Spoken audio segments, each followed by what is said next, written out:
Good morning. This is April 1st, and the subject today is Russia. This is not an April Fool's joke, but I think it's a good idea, given what's going on in the world, to put a little emphasis on Russia. Now, before I do so per se, let me remind you of the fact that Trump is walking around saying he wants to make America great again. And Putin is walking around saying that he needs to make Russia great again. The irony is, and it probably hasn't escaped you, that Trump's idea of making America great again is to become increasingly isolationist, right? Get out of NATO, put in huge tariffs to keep goods out of the country, etc. Well, Russia's idea of making Russia great again is new expansionism in its activities, not the least of which, of course, is the Ukraine, but is also his assertions to Trump that if some NATO country does not pay its full share at some years, Trump said, march right in, go take them over. So Trump is actually encouraging Putin that he would approve Putin moving either back into Eastern Europe or in any event expanding to Moldova or some other places if Putin found it desirable. Well, in this country, Trump is advocating shrinking the American footprint and divesting ourselves from the historical post-World War II alliances. It's quite ironic, I think, the more one thinks about it. But what they have in common, of course, is their authoritarian tendencies to govern. So they find something in common and then diverge. I want to also sort of say something slightly historical and cultural, and that is that in some ways Putin's desire to make Russia seem like a serious actor in the world, to reclaim some of the Eastern European territories, perhaps, that became independent at the end of the Cold War, that one wonders why it is that quite a lot of Russians who might not even be enthusiastic Putin acolytes somehow also some vaguely approve that Russia's footprint in the world, its respect in the world, should be larger. And here I just want to say that historically, Russians, even if they didn't approve of the Stalin regime or now the Putin regime, feel somewhat maligned. That is to say, that their contributions to Western culture is often not appreciated. And one, can go into any area, whether it's literature, Pushkin or Chekhov, whether it's music, Tchaikovsky, Stravinsky, Prokofiev, Shostakovich, whether it's painters like Kandinsky and Chagall, whether it's famous dancers like Balanchine and Nureyev, and so on.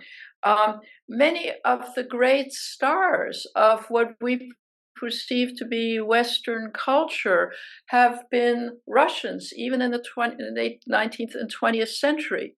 And many Russians take pride in Russian culture and feel that the Western countries, the United States, European countries, often don't appreciate what great contributions they've made to culture, and not just what contributions they made to World War II or to their expansionist takeover of Eastern Europe after World War II, etc.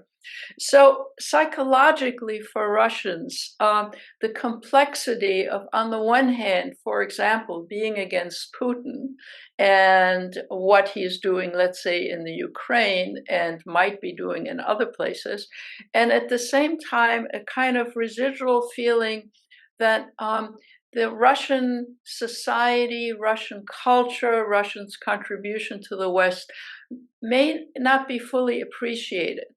And so sometimes there is a kind of Russian nationalism, which is not particularly um, in favor of or consistent with the political actions of a regime, but is kind of defensive and kind of supportive that Russia is not getting its due and respect somehow. So that by way of some kind of background. Now, part of the Russian activities in the Ukraine we've talked about, and they're all over the press.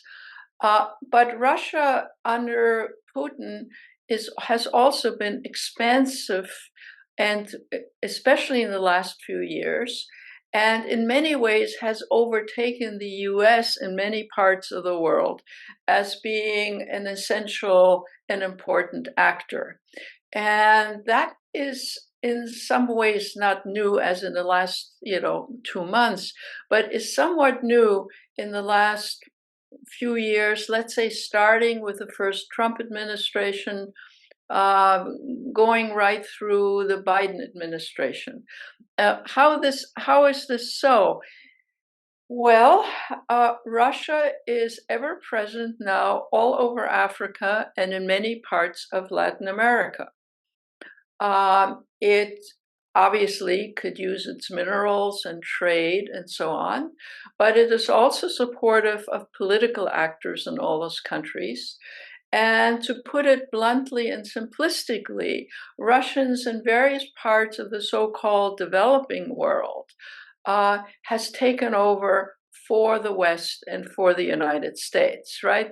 The colonial powers of the French, the British, and so forth have withdrawn, by and large dealing with their own problems, if not their own problems, enmeshed in the European Union. The US having increasingly divested itself of interventions of one kind or another, whether it's military or whether it's political, in much of Africa, much of the Latin America, some parts of Southeast Asia as well. So the Russians have been busy beavers in all those countries, doing useful things for sitting governments, sometimes useful things for opposition. When the Russian military replaces, for example, English or British or American military in all over West Africa, and I don't just mean the replacement of the of a few years ago, but replacement as we speak. It ingratiates itself with the sitting governments, who can use some help with military training, bases, but also some technology and investments. In some cases, oil exports still matter, and relationships, economic relationships between minerals and some investments. It's just, if I looks at the world in 2023, 2024, one can see a huge expansion of Russia into many countries, sometimes carefully so. For example, in India, I mean, there are all kinds of moves to have good relations with the Modi regime. This is increasingly true in Indonesia and in other countries. And so while the US and Europe has in many ways withdrawn in terms of its interests, investments, and so forth in late developing societies, Russia has been quite busy. And since many countries increasingly also have authoritarian leaders, the objection to an authoritarian country like Russia participating and helping the leadership in countries that don't have authoritarian governments, also helping the leadership, for example, in India, with technology, with some elements of trade, natural resources, and so forth.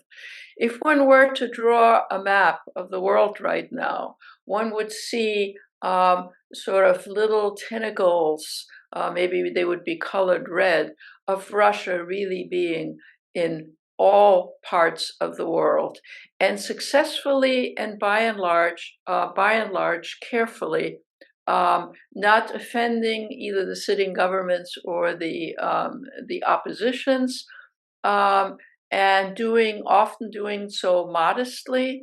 And when, for example, a new government comes into place through a coup, like in the country of Niger, where the US has a big military base, the government then asks the US to depart from its military base.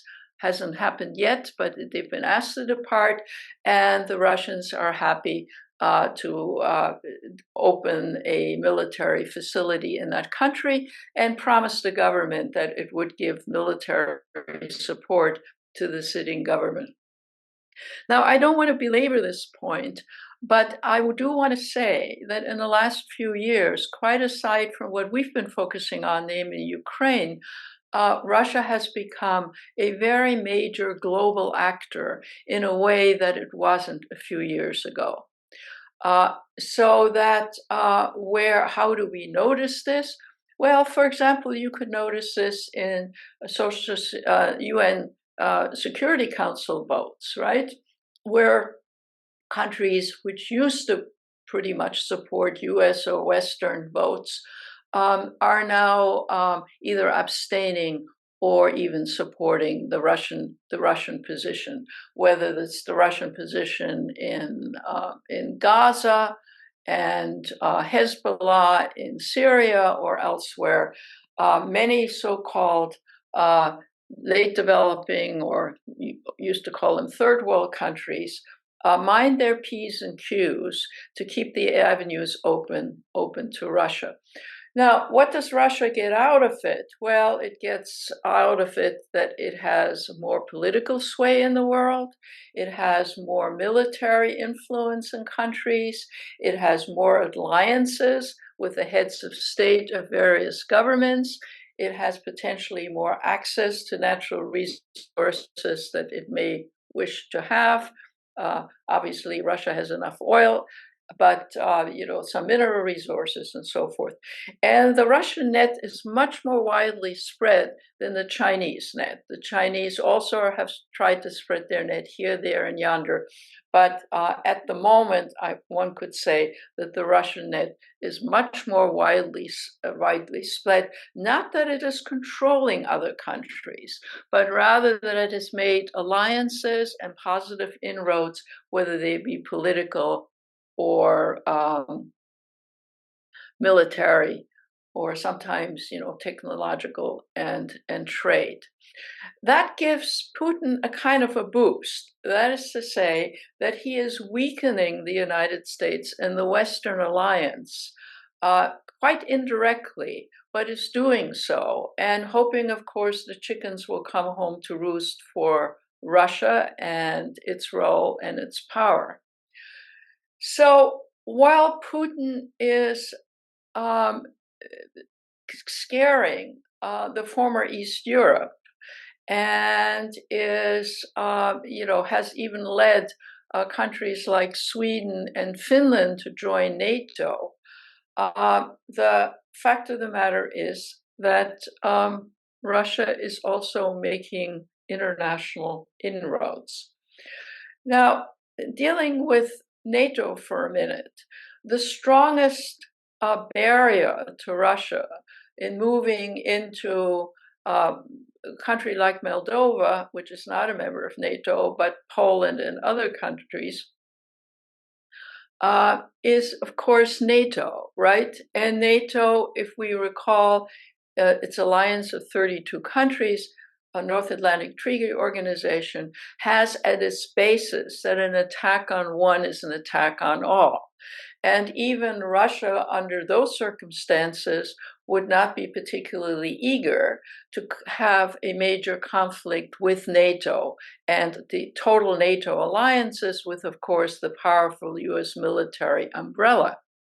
Well, even there, Putin has reason to feel less insecure about NATO than he used to.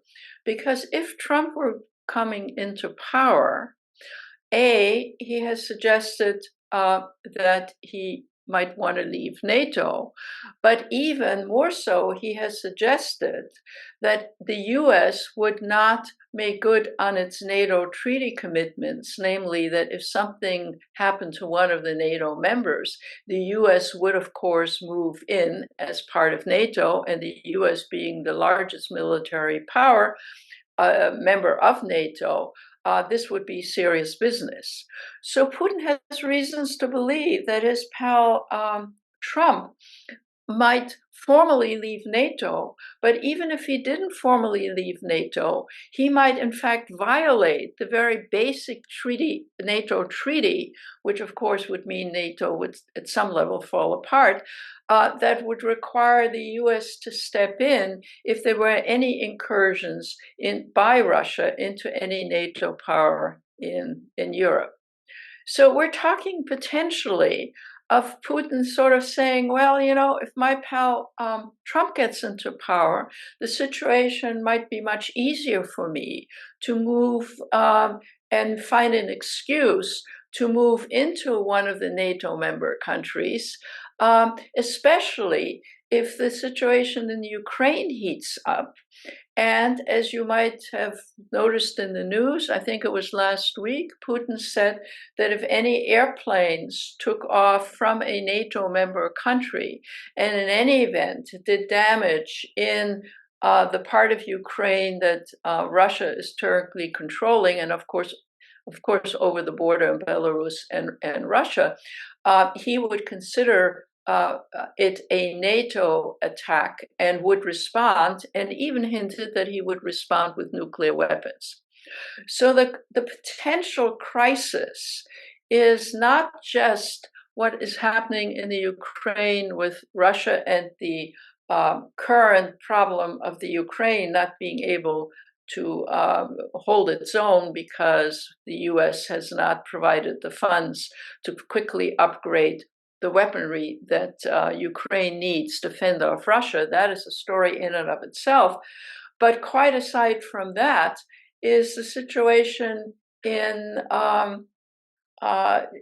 NATO countries feeling that in the absence of the US stepping in and help Ukraine more quickly, a country like Poland might say, well, we can let some planes leave Poland and help out the Ukrainians, in which case, of course, Putin responds and saying, well, then we're going to have a little, nuclear conflict here because we will respond.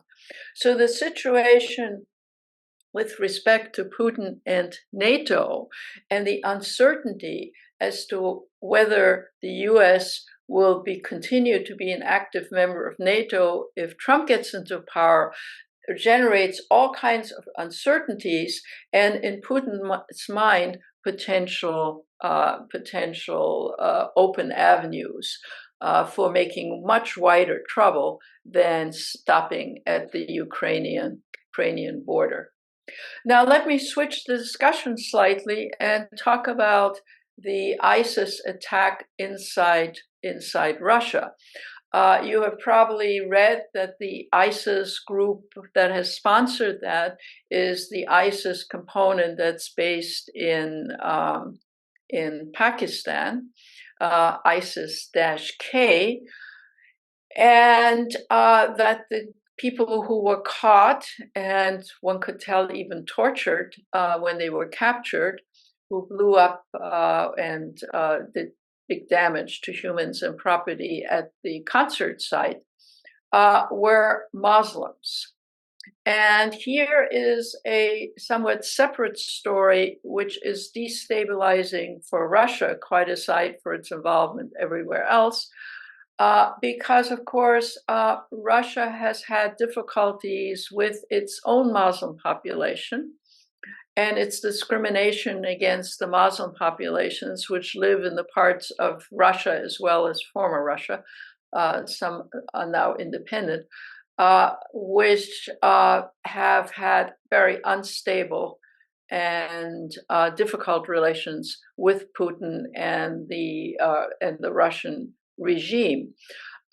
So this kind of terrorist attack is, while it's somewhat covered up in the news and sounds like it could be managed, is a scary component for the Russians right now and might be quite sobering in terms of what has happened. And at the same by the same token, since Russia is so busy in the Ukraine, and I'll deal with the Middle East in a minute, it may very well be that the response of the government in Russia will be more muted than it would otherwise have been.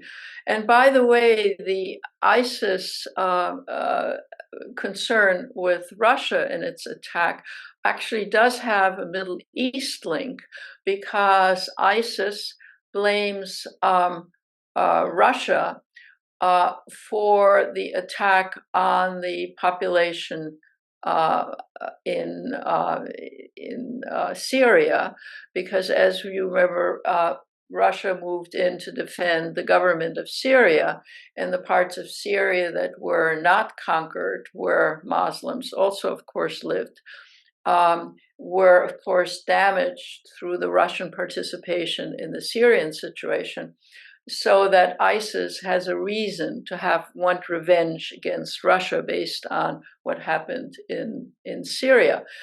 Ditto in Yemen. And also, one should not forget Hezbollah in Lebanon, all of which have had, inputs and connections either directly with Russia or indirectly through Iran and alliances, so that there are reasons for ISIS in general and ISIS-K to be very angry at the Russians and wanting some revenge. Now, this is an instability issue for Russia that it needs to contend with, which might draw a little bit of its attention from the Ukraine, but probably won't draw very much arms or attention from the Ukraine, but is internal to Russia, a problem and somewhat destabilizing. The situation in the Middle East is, something that Russia has some involvement with, of course, as I said, through Syria, Yemen, Lebanon, even Egypt, which is sort of playing both sides of the situation, and which is probably less likely to do anything that does not at least have the tacit support of Russia. So Russia has a lot on its plate right now, and you might wonder how it can concentrate on a multiplicity of issues, not to mention its focus, of course, on the Ukraine. But that's because Russia can be quite ruthless in terms of its domestic population.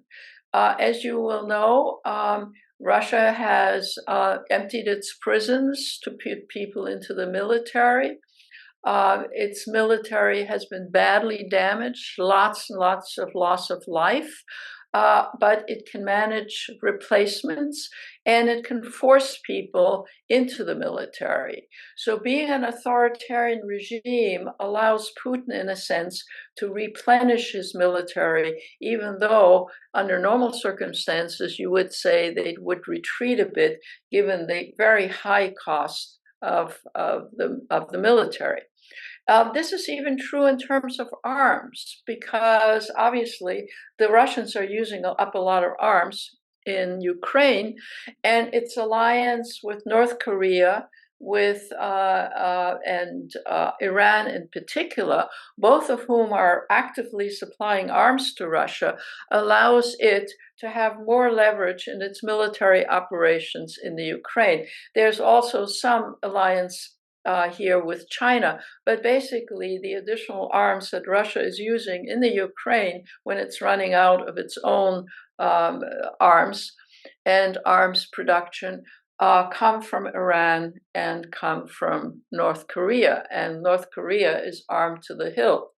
So Russia, in some senses, has made new alliances and is able to politically defend what it's doing by saying that it's competent and it has the access to the military capacity, which of course is in contrast to what's happening on the Ukrainian government side, which is Russia is happily getting its alliances to pump in military hardware, of whether it's drones or missiles or ground weapons, while at the same time Ukraine does not have the same kind of access, because the U.S. for months now has not resupplied it, because the U.S. Congress is unwilling to allocate the funds. I guess today is going to be another day when they can deal with it.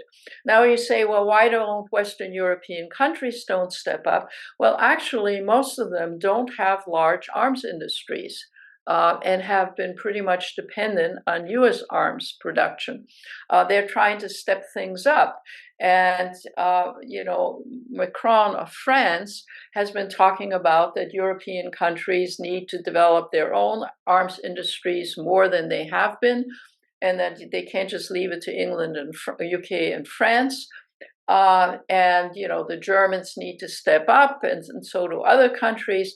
So there is a lot of politics and economics going on in Western Europe about Europe having more capacity in the increasingly unreliability of the United States, even under the Biden administration because of Congress, but presumptively even more so if Trump comes into power. So Putin, in a sense, has lots on his plate. And he has more Russian support than one might imagine. That people may be sick of Putin, but they are not sick of the idea of Russia justifiably ought to be taken seriously, and being able, both because of its culture and of its past and of its future, should be respected more. So there's a sense of Russia and Russians should get respect, even if the Putin regime shouldn't. So there are a lot of kind of cross-feeding issues here. And so when, Putin gets, overwhelming vote from the population, it is on the one hand, of course, that there's nobody running against him. But even if that were not the case, I think there is a percentage, I can't tell you how much, 30, 40% of the Russian population, which feels that Russia is not and has not been getting its respect for who they are, the language, the culture, etc., and would support a fairly nationalist government. Again, let me remind you, the irony is that making America great, what Trump means by it is the U.S. becoming more isolationist, and what Putin means by it is that the Russian not only has become more expansionist all over the world, but that is its right, its due, and his contribution to Russian history. Let's keep watching. This is a very quickly moving situation, which could very quickly become dangerous, especially if there's a limited nuclear conflict. And as I said in the previous lecture, it is not unimaginable that accidentally, if not on purpose, a major global war might develop. And so part of what one needs to think about it is how that can be deterred and prevented in spite of Putin and in spite of the potential of another Trump presidency. Thank you very much. See you in 2 weeks.